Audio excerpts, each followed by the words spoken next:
Friedel-Crafts acylation of benzene. There are two important electrophilic aromatic substitution reactions which were discovered by two chemists, Charles Friedel and James Crafts.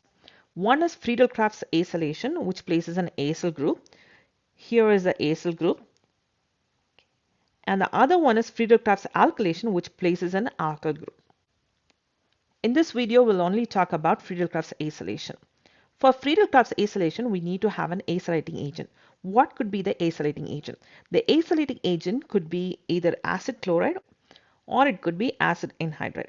But for this reaction to happen, we need to have AlCl3. The purpose of AlCl3 is to generate the electrophile acylium ion.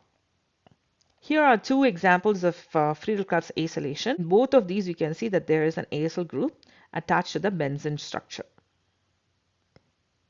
Let's do the mechanism. The first step here would be the generation of the electrophile acylium ion.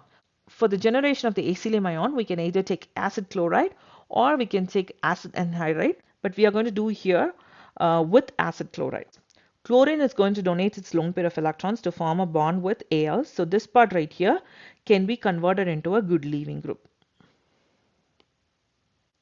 Now because this has been converted into a good leaving group, this is going to leave, okay, creating as the acylium ion.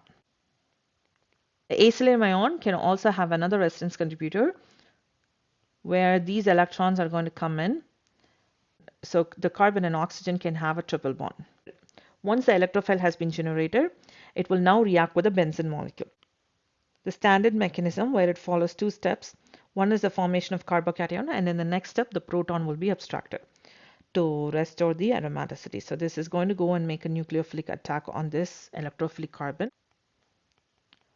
So here is the carbocation that will be obtained, and this is our acyl group. And in the next step, a base will come and abstract this hydrogen to push those electrons to form the double bond. So we can have the benzene structure with an acyl group on it. Normally for the Friedel-Crafts acylation, we have to take excess of AlCl3. Usually it is more than one equivalent. Why? Because the formed compound, the formed acyl substituted benzene molecule can form a complex with AlCl3. So that is the reason you always need to make sure that there is enough AlCl3 for the reaction to happen. Once the reaction is over, water will be poured into the reaction mixture. So this bond right here will be cleaved so as to get our compound. Let's say that you wanted to synthesize benzaldehyde using Friedel-Crafts acylation. Then these are the reagents that you'll be taking. So you'll be taking formyl chloride reacted with benzene in the presence of AlCl3 as a catalyst. Now the problem here is this formyl chloride is quite unstable. So it has to be generated in situ. So therefore we have to adopt Gattermann-Koch reaction.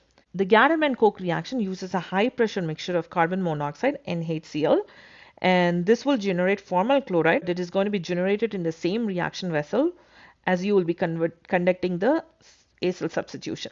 This will be immediately reacted with benzene and aluminum chloride cuprous chloride catalyst for the acylation to occur to give us benzaldehyde.